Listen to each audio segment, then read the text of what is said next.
Hello everyone, my name is John and I'm a senior at Metro this year. I want to talk to you a little bit about mastering job interviews. A philosophy I like to employ in my life is do something every day that scares you. In that regard, one thing you can do to be prepared for an interview is to practice. Practice, practice, practice.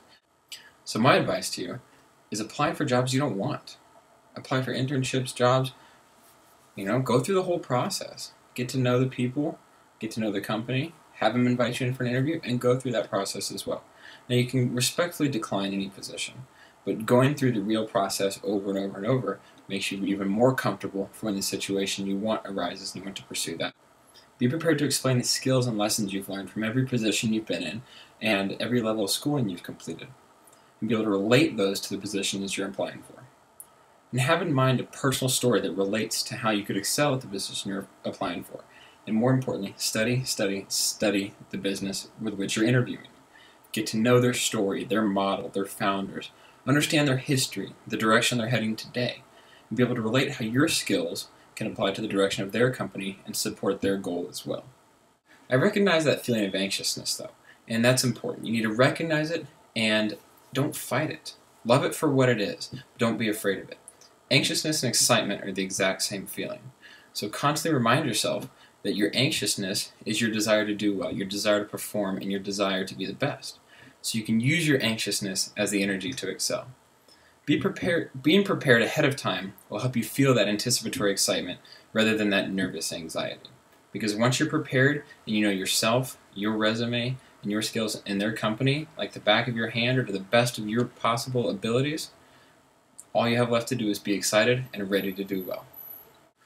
I try to display the same qualities when I'm interviewing for a position as I look for when I'm interviewing someone else for a position in my company. I look for passion, ingenuity, reliability, and communication. I want to see passion, I want to see excitement, I want to see positivity, I want to see that they're there for the right reasons. Now there's a plethora of reasons why you could be sitting across the table from someone interviewing for a position. But whatever that is, it needs to be conveyed in a positive manner. I want to see ingenuity. I want to see creativity and an ability to think outside of the box. I want to see your ability to come at a problem from a new angle, try and solve it and help out their company in a different way that hasn't been done before. And of course, they want to see reliability. They want to make sure that you're there on time, you're doing the work that you're saying is going to get done, and building that reputation over time can certainly get you far. And one of the biggest things, communication. David Cohen, one of the founders of Techstars, wrote a chapter in his book called Do More Faster. And the name of the chapter is Don't Suck at Email. And he says sucking at email is a surefire way to get your mentors, potential investors, and customers to lose interest in you. Now David said this in regards to entrepreneurial endeavors, but it applies to yourself as well. See, all the time you're communicating with someone, you're self-branding. And especially when you're a new company or when you're first applying for a job and getting to know your employer, each communication has more impact. So you need to make sure that those calls, those voicemails, maybe even text messages, and especially emails, are returned and addressed promptly and professionally. Continue to do that through the interview process, and you'll make a good impression. Personally, I don't feel like rehearsing certain questions and scripting answers is a good way to go. It's a very easy way to spout off an answer when you get the exact question asked to you, but it's also a very dangerous way to get stuck in a rut. And you want to be knowledgeable, you want to be able to think on your feet, and you want to have the ability to compile the right answers for whatever question they may ask. So we go back to what we initially talked about. You familiarize yourself with your resume and your skills. You familiarize yourself with the company.